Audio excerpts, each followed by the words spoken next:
Simpsons Index, an online spreadsheet that is also a podcast. This is the podcast.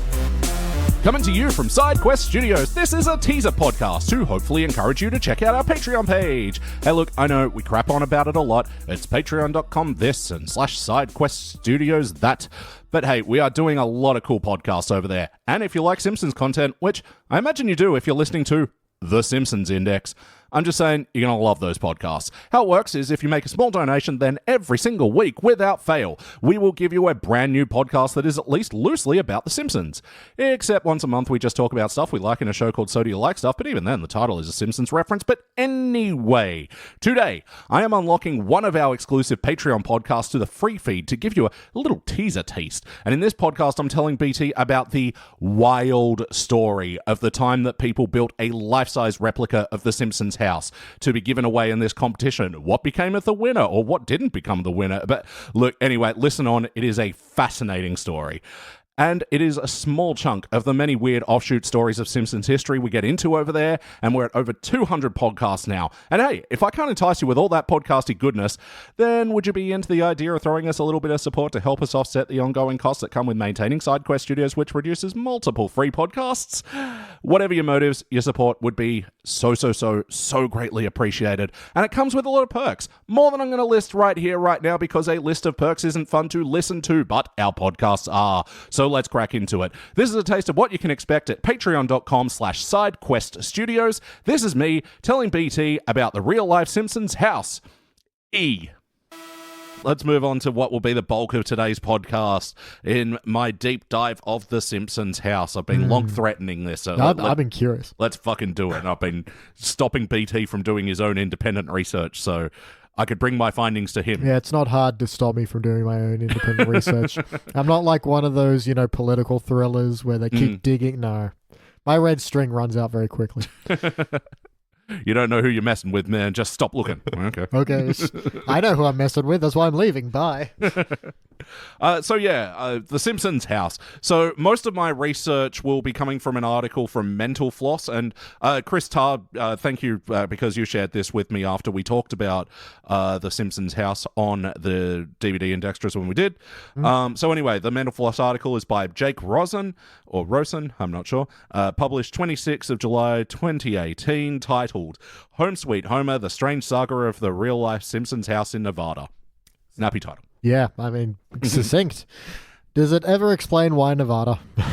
To a point. I guess it was just cheap.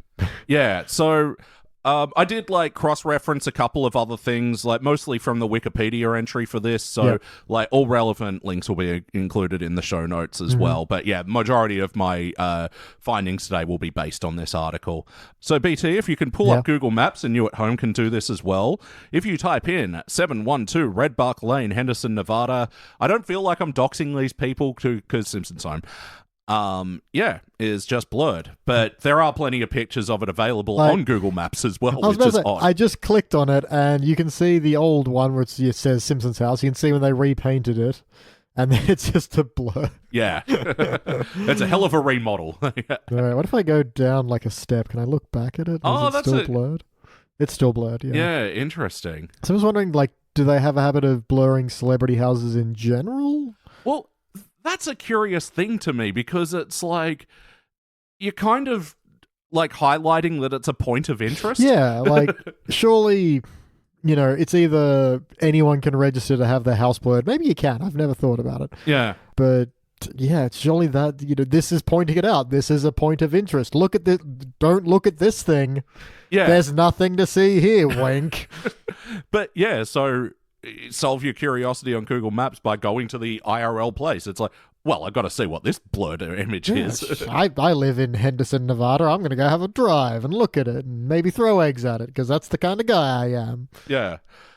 Because it's been 27 years since this thing was built, but it still gets a pretty steady flow of people doing the pilgrimage out here or while they're in Las Vegas. Look, if we were in Las Vegas and it was a half-hour drive, we'd probably take a quick gander. Yeah, it's about 25 kilometers from the main strip. Yeah, that's it. It just looks like a house, really.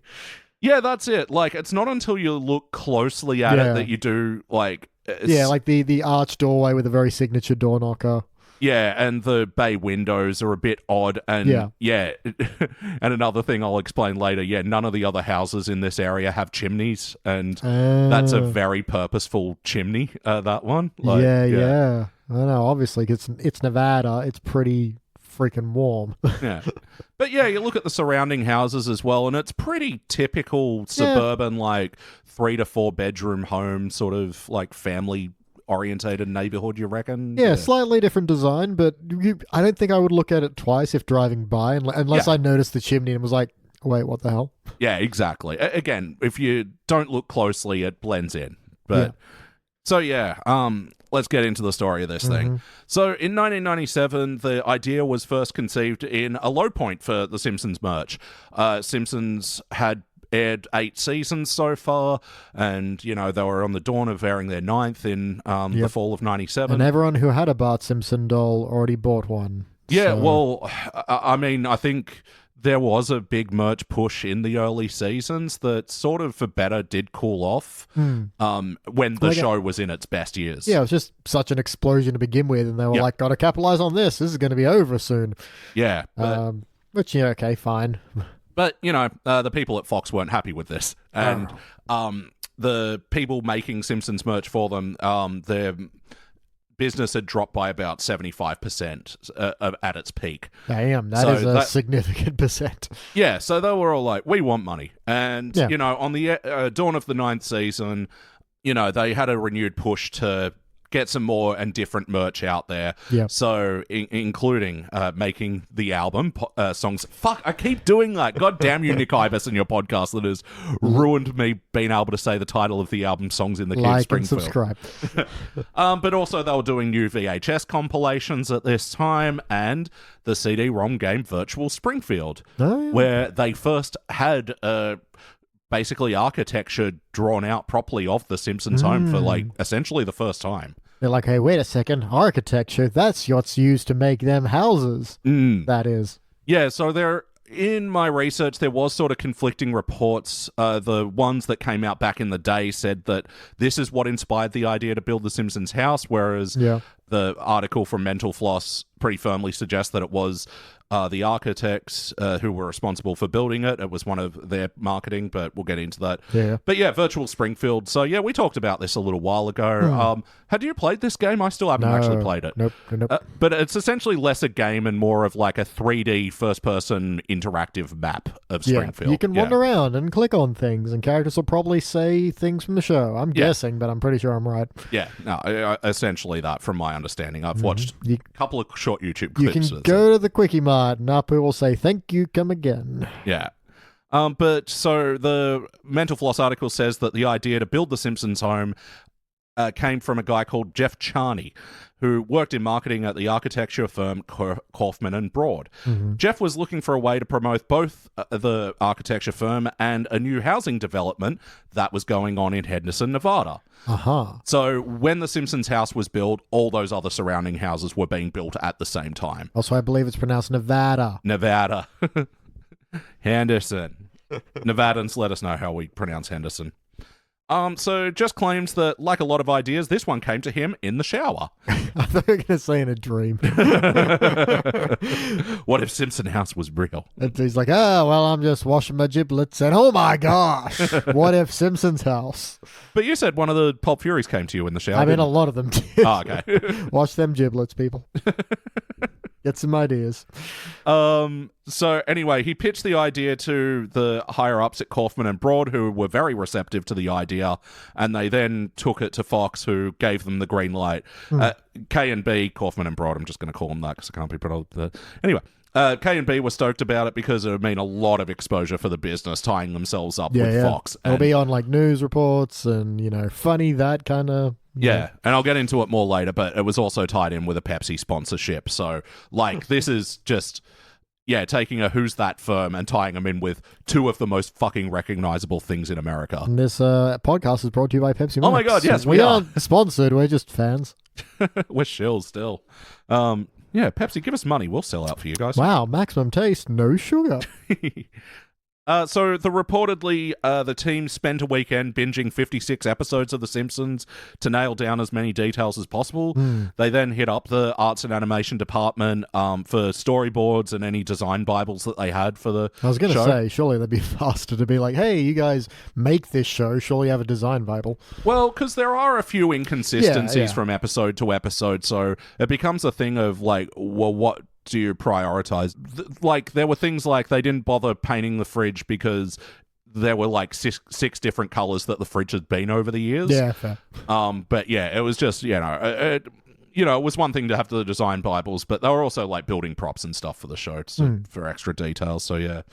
But yeah, one thing that they found about the house is that it was hideous from a design point of view. Oh, yeah. And yeah, as you'll see in the Mental Floss article, there's lots of great pictures of the place. Yes, I'm scrolling them now. But the house as it appeared in the show was quickly discovered to be structurally unsound, with a lack of fundamental things like load-bearing walls. Okay, yeah, that makes sense. I mean, they could put as many load-bearing newspapers, posters as they want, yeah. as they wanted, but yeah. So yeah, the lead architect, Manny Gonzalez, said that we never would have put in rounded door or windows in the spots that they were in. Yeah. But the goal was to get to about 90% true to the show with 10% leeway for, making it not collapse on itself and also just being a practical home. That's responsible architecture there. Yeah, well, because the bigger goal was for someone to win the house and then live in it. Yeah, and that'd be a big promotion for the development. Yeah, exactly. So yeah, the whole competition was sold on you can win the Simpsons home and live in it. Like, yeah, that's ahead. Have you ever thought about living with that color of pink wall? Oof. Well, yeah, I said it last time when we did the thing, because they're such bold, striking colors, they turn a lot darker when they're inside and you have to do like lighting to brighten them up. Like, yeah, that's why most interiors are like white with some variation. Like, you don't have these really bold colors. God damn, it's hideous. We're just looking at this thing. I like how they've got like Lisa's dresser, but the mirror above her dresser is painted. It's not a mirror. Couldn't you have just got a mirror? But then it wouldn't look like Lisa in the reflection. Yes, gosh. And designer Rick Floyd was hired to make the house look lived in by The Simpsons, making sure to get the details to help sell that 90% authenticity. The corncob curtains, the Simpsons closets having several sets of identical clothes, even a painted oil stain in the garage. Rick was, pretty detail-oriented. But so I'm just appreciating how thin some of their furniture is. Like, yeah, well, because that's the thing. Their dimensions don't make sense to people dimensions. So the photos of the article, this is obviously the staging, and then they assume people would have their own. You don't want to live here, is the short answer. No, but I mean, you can see, the design choices by Rick Floyd were pretty amazing, because, that's definitely Lisa's room, and then you scroll down to the photo of Bart's room, and it's like all messy, and there's shit everywhere, but it's full of little Easter eggs from the show. Oh my god, even though that green's my favorite color, and that is... That wallpaper, I've never thought about the color of Bart's walls before, and this is why. Yeah, and they were complaining, the people who eventually buy the house, like, that some rooms would have 4 different colors on 4 different walls. Like, it's just... It only makes sense in the context of the show. Yep. But Rick was so detail-oriented and so focused in his job that he noticed a car in Las Vegas and he flagged it down because it looked like the exact frame of Homer's, like, pink car.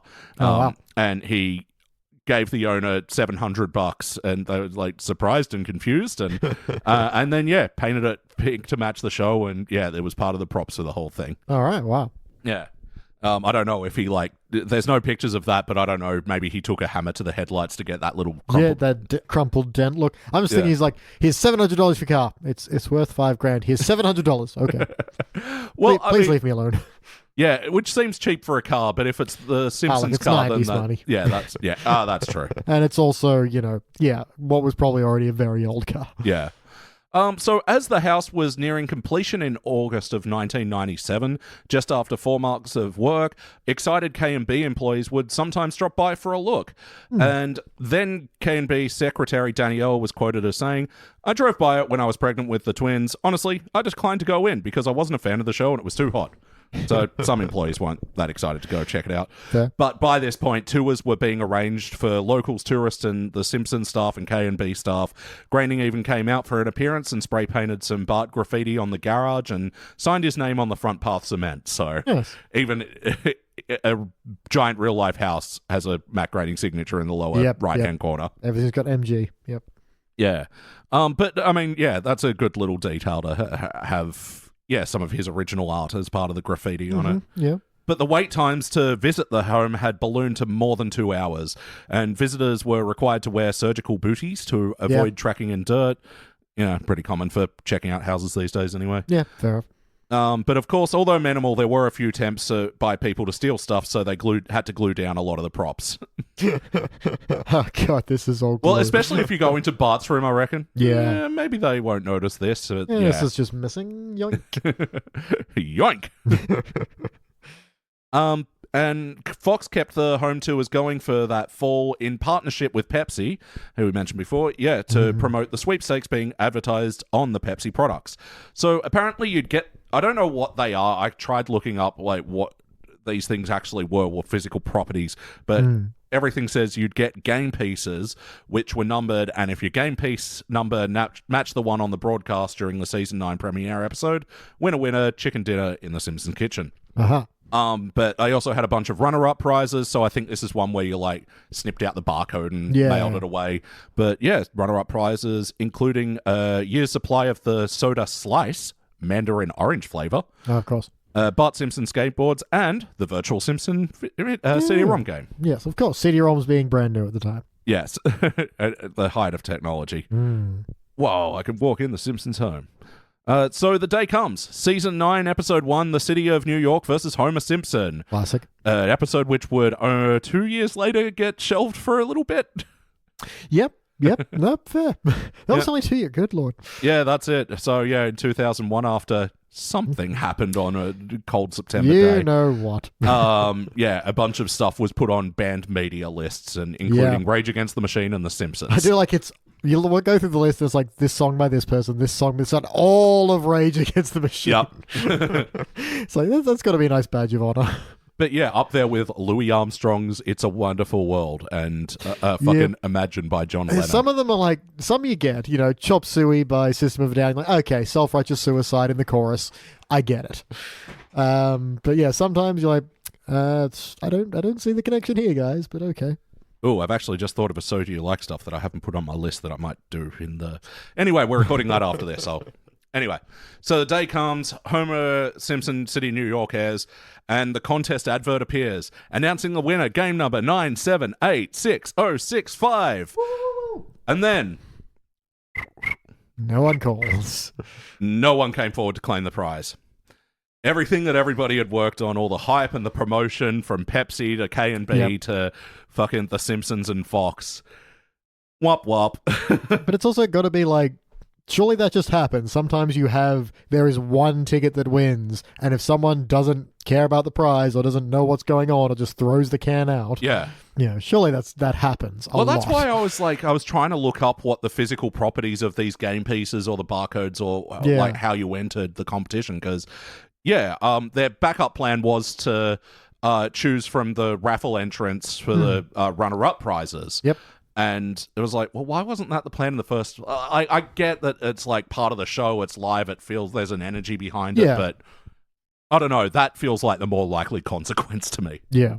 But anyway, so the backup plan was to choose from one of the raffle entrants that was submitted via mail. And in December of 1997, so 4 whatever months later, it was announced that the winner was Barbara Howard, a 63-year-old retiree from Richmond, Kentucky. One of the states that borders Springfield, coincidentally enough. Naturally, yeah. Imagine that kid's retiring at 63. Yeah, but I mean, she still had a farm that she was running, but Richmond, Kentucky is an area that was so rural that the limo that Fox had sent out to get her to fly her out to Nevada, they couldn't get down the dirt road to her home. Like, so I'd have to helicopter her out. Yeah, this is some rural-ass dirt roads. That's got to be, you feel, what was it, Kentucky? Yeah. Yeah, and be like, by the way, you've won a house in Nevada. And be like, I don't, Yeah, are they far from each other? I don't know. Do you mind bringing back Google Maps? My knowledge ain't great, but I'm pretty sure Kentucky is like over on the right-hand side. One Google search later. There's Kentucky. Oh, yeah. Yep, and there's Nevada. Yeah, so pretty much on the arse opposite ends while still so you got to go through being landlocked states. Got to go through Missouri, Kansas, Colorado, and Utah just to get there. Do you mind just quickly seeing how long it takes to do the directions thing? Hang on a sec. Another Google search later. That's a 29-hour limo drive. Jesus Christ. Well, the limo was just to pick her up and take her to the airport. Limo is, surely that's the whole way. You'd hope so. But yeah, anyway, the network gave Barbara her first ever plane ride out to Las Vegas, and she took her 2 daughters and her grandson. It's a 4-hour plane ride. Yeah. I'm surprised it's direct. They're only 2 per week. Yeah, not a popular one. 413 Australian dollars. But yeah, so they gave her a big $413 plane ride out to... From Bluegrass Airport. Of course it's that. Kentucky, you're charming. Some details about her later as well make it even more charming. But anyway, so yeah, she went out to Vegas with her daughters and grandson, leaving her husband behind to run the farm. That's less nice. She said she enjoyed doing a little gambling, and she posed for photos with the staff and everyone, builders and everything, and they got a big ceremonial key for her. And they're not made of chocolate. It's funny to have a big ceremonial key for a thing that you can literally turn around and use the key on, and it won't work. Like, the key to the city is symbolic. We all kind of get that, because there's no big fence. But there's a literal door you need to open later. Yeah. So does this big ceremonial key come with, like, a key? Key to open the key. Yeah. And yeah, she posed for photos, and when asked about her big win, she'd say to most of the press that she was still trying to process the whole event and her good fortune. Yeah. So later that month, with all the attention passed and appropriate processing that she did, and she decided that she didn't want the house, and she opted to take the alternate cash prize of $75,000. Yeah. So yeah, she didn't take the elephant, essentially. Understandable. Again, you do not need a bunch of glued down props stuck to a house that's 29 hours from your place. Yeah, I mean, look, even though the value of the house was significantly more than the cash prize, she had pretty understandable reasons. She liked her very rural Kentucky life. Her family lived on an ostrich and tobacco farm. Yeah, naturally, those go together. Which, secret Simpsons, Homer farmed ostriches at one point and tobacco. But yeah, her and her husband were happy there and didn't want to move, and certainly not to suburban Nevada, which... Certainly not the 2,000-mile drive. Yeah, well, I guess, like, especially in those towns, they're small towns where, families set up and stay. They'd be moving from a lot of it. So, yeah, it's very understandable. Absolutely. Very neat prize, but if you're a retiree, you're very set. Yeah, exactly. I'm just trying to imagine what's the equivalent for us, because that's almost like going all the way to, like... Perth. Yeah, pretty much. Yeah, we win a fucking Skippy's house that they've built in Perth. Like, not sure I want this, fellas.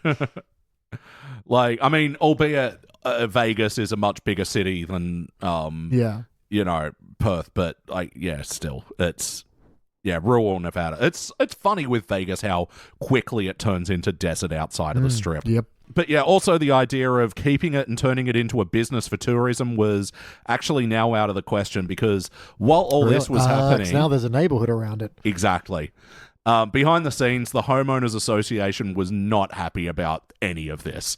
They fucking hated this. Hang on, didn't the Simpsons house come first? Because I swear we saw a photo of it and it was like middle of nowhere, and then the other houses prop up. Yeah. And then a homeowners association pop up, and then they're like, we're not happy with this thing we knew was there from the start. Yeah, well, that's the thing. This development block of like over 100 homes had been like proposed and been going on, and this was essentially like a publicity stunt to bring attention to not only the block, but also the K&B, the builders of all this. And so whenever you set any of these sort of situations up, there has to be a homeowners association. Yeah. And they foresaw all the doom and gloom of this. And They didn't like all the disruptions that the house had already been causing, and having it open for tourism from 1998 onwards would be a breach of the homeowners association. Yep. Okay. Alternate, you turn it into a donut shop. Yeah? Hell yeah. Well, I mean, you can't set up businesses in residential areas. Well, how about fuck off? Yeah, it's... You start to, like, get the feeling at this point, oh, yeah, they were all high on this idea. They were all feeling good and very smart and proud of themselves. I guess if it worked, and someone went and lived in it, yeah, that would be fine, because now it's a house, and that's going to be fine with the homeowners association. But yeah, a lot of glued down features and just a color scheme no one wants to live in without going insane. And yeah, attracting attention from a lot of people, and like... Yeah, it starts to, it becomes very obvious that their plan was actually pretty stupid. But yeah, and in an agreement with the Homeowners Association and all relevant parties, as soon as the house had a tenant, the orange exterior was to be repainted immediately. Yep. Not even as soon as the tenant, like just as soon as the competition was over. Sorry, I should have said. Yep. And yeah. Is the same color as all the other houses now. Yeah, pretty much. Just a very light, slightly off-white pink thing with a brown roof. Nevada pink, I guess. So this now left the house in the hands of K&B. After all the excitement and good ideas and good feelings around the project, the liability of the house and the reality of the situation had brought them plummeting back down to earth.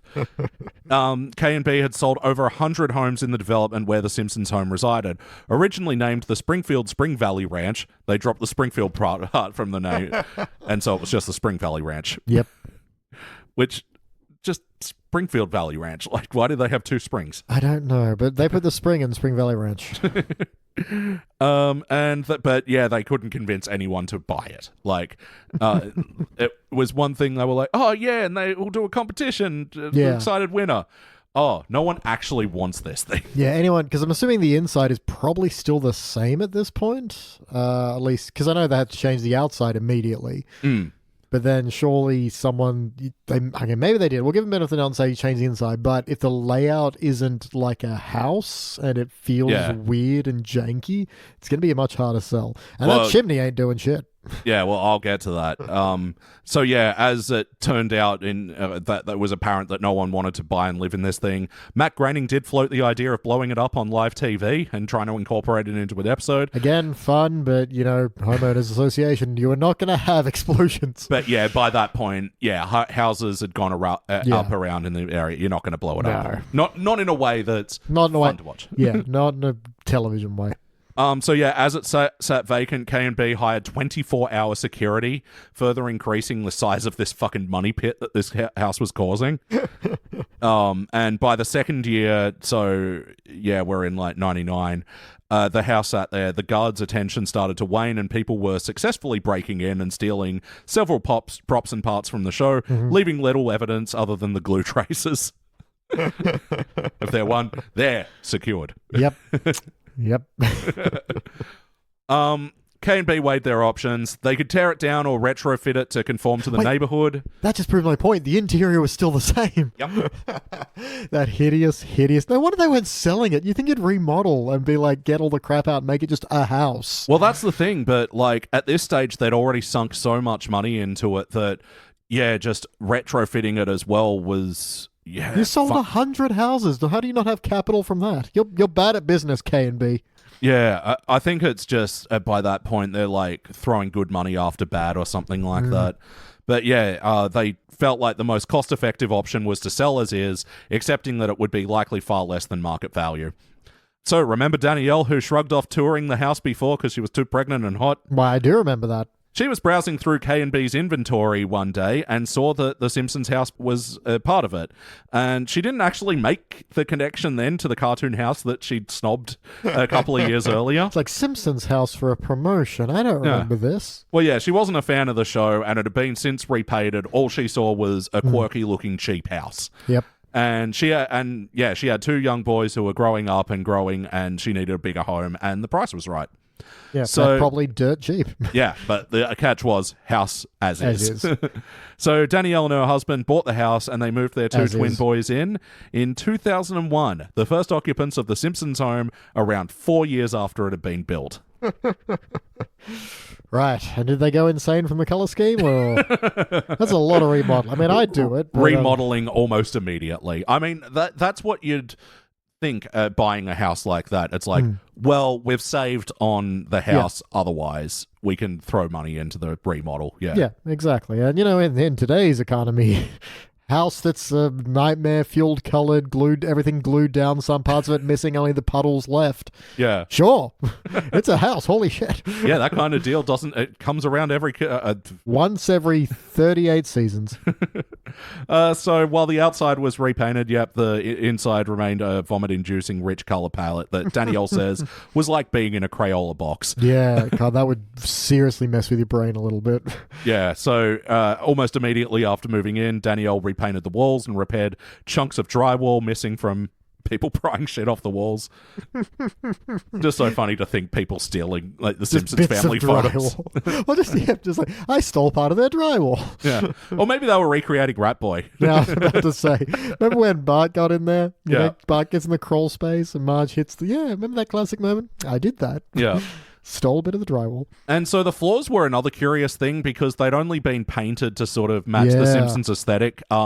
So since December, they had gone through and put in like carpeting, just default like... Yeah, rugs and stuff. Yeah, but the original, it was just painted fucking concrete or something like that, just so that was the cheapest way to make it look like the Simpsons home without like going through and carpeting the whole fucking thing. But yeah, replacing the carpets exposed the red floor underneath that her twin boys loved, and they were genuinely bummed that it got covered up again. It was just red. Yeah, because they pulled back all the crap. Red floor over there. Oh, I imagine those two twin boys standing here saying that. Yep. We love the red floor, Mother. Please don't cover it up again. But yeah, she also had to repeatedly tell her tax assessor that the fireplace wasn't real and the chimney was purely decorative. Yeah. It's like, but then why do you have it? Oh, you're new, aren't you? Have you seen the show The Simpsons? Yeah, look, Danielle, if your tax assessor bothers you again, just send her this podcast. I mean, she'd have to pay for it. Someone would have to pay for it. Someone who's not a fan of the show, living in the Simpsons home, probably has a bit of resentment towards it. We'll put this as a one-time offer. If we can make a podcast that explains something you don't want to explain over and over and over, and you can just give people that podcast to explain. We'll take requests as Patreon perks. If you want something explained and you can just hand people a podcast to explain it, we'll do it. It's like that guy who's got, the business card whenever, because he's like, 7'2". Yeah. And every time someone says, "Hey, how tall are you?" He just hands them a card, says, "Yes, I'm 7'2". Yes, that's tall. No, the air does not smell different up here. Yes, it's hard to find clothes. Yeah. No, I don't play basketball. Yeah, we'll do that for you. Yep. The new Simpsons Index guarantee. I'm so curious if someone's going to do that. But yeah, the redesign hasn't stopped the fans though, because again, it's easily look-upable information, and then, you get your Simpsons bonus disc, and you're, they built that? Where is it? And so plenty of people make the pilgrimage to go check it out. Mm-hmm. But yeah, she said it's mostly okay, but then, every now and then. Yeah, once a drunken group of frat kids were banging on the door, demanding to be let in, and then her son started chatting with them from the windows above. Like... So there's just some like incidences like that, and she said people do just come up and try to open the door to see if it's locked, and so we're vigilant about keeping the doors locked now, because we'll be just sitting there watching a movie, and then someone will start yanking on the door. So I think people get excited to see this place and then just lose their self-awareness for want a big sign that says someone actually lives here. Yeah. Again, just a podcast that will play when you ring the doorbell, like someone lives here. But at some point, Danielle and her husband divorced, and she bought out her ex-husband's equity on it. Mm-hmm. So she still owns the home. She's just happy with the home. She loves it. Like, but when she remarried, she told her new husband what he was in for living in this home. She accepts it. She knows what she signed up for. Yeah, and says most people are cool.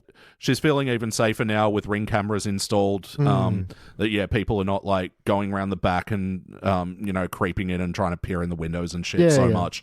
now that they know they're on camera. Yeah, I imagine most people just stand across the street and take a photo, or take a photo of themselves in front of it, and that's probably the most. So as long as you're okay with people take photos of the outside. Yeah, but that's it. But even, like, people who aren't peeping toms and whatever, they're still creepy behavior. Like, one man came with a giant stuffed animal and just sat down in front of the house with it for an hour, and that was weird. That is weird. She said. Yep, she's right. She said sometimes it has its benefits, though. She sometimes gets mail that is for The Simpsons, and she'll get, like, cleaning samples that are written for Marge Simpson, and she got, like, product samples of pet treats for Santa, addressed to Santa's little helper. From who? Is the cleaning company just like, hey, we'll send this. Hey, look, it's an actual place. We'll send it. That's going to get on the show somehow or get us publicity? Well, I think if you're working in that mail department and if you knew about The Simpsons home, you could be like, this will be good. Yeah. Or if you're just a fan and you're like, oh, this will be a funny for a laugh. Guess. Yeah. That'll be worth a laugh. Yeah, and yeah, she got ones from the Salvation Army once addressed to Homer, like asking if he'll donate this year or something. Yeah. Okay. It's hardly the worst. I've gotten worse crap in the mail. Yeah. As far as pranks go, pretty wholesome. And even though the house has gotten a facelift, the home doesn't often get attention from potential buyers. I've never had anyone make an offer on it, Danielle says. People look for certain features and they see a lack of closet space, no first floor bathroom, and it's a fun idea, but it doesn't get far. Which can sum up the whole fucking thing. Yeah, way to have a good head on your shoulders there, Daddy. Could have saved K&B a whole bunch of time. Definitely. She said, yeah, it's a great neighborhood, and she's only occasionally bothered by rude fans who don't realize how creepy they're being. But she's still not really a fan of the show. But she did think it was funny that her neighbor's dad is a pastor. She said it's too easy to go there with a Flanders joke. Yep, no, definitely. Yeah. And yeah, that is my report on The Simpsons house. It is a fascinating saga. Yeah. And that when The Simpsons put it on the little DVD bonus thing, like, I know they've only got so much material of that day or whatever, but man, it's just such a big story there. Like, there's so many facets, and just yeah, it is a saga. Genuinely fascinating. Oh, definitely. Again, I was worried that wouldn't be long enough, but yeah, here we are on a 45-minute podcast. Yeah, and it's a great example of after the hype, what then? And yeah, there are a lot of examples of that. Luckily, this one seems to have a pretty happy ending. I'm assuming K&B made their money eventually, or made enough. Actually, yeah, I didn't look in if they're still in business or anything like that, but yeah, very interesting nonetheless. And yeah, once again, thank you to Jake Rosen for making that article as well. And it's a fascinating saga, and it was an absolute treat to dive deep into it. But we've got to get out of here, and we've got to make another podcast. But first, we want to send some thank yous out there to you wonderful heroes on Patreon. Yes. Any idea how we're doing that today? Oh wait, do you have ideas? Because I had one earlier. I can't remember. I was going to say season 19 guest stars, or fucking parts of the Simpsons house, or whatever parts of this. I like the challenge. All right, well, starting out, Grant Prusi. Hi, I'm the corncob curtains. Kitchen, corn. 16-ounce mouse. I'm a chimney and I'm not connected to anything. Philip Wolf. I'm very bold red floors. Don't cover me up. No, I can make you so happy. Timothy Burleson. I'm an iconic couch. You know you want to sit.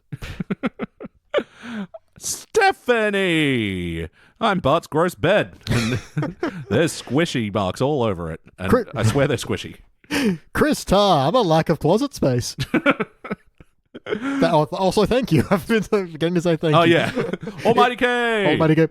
I'm the front of the house that's been repainted, and now I'm drab. Thank you, though. Yep. Let's see. Caleb982. I'm one of the many arched doorways that are not structurally sound, but I'll bend over backwards for you.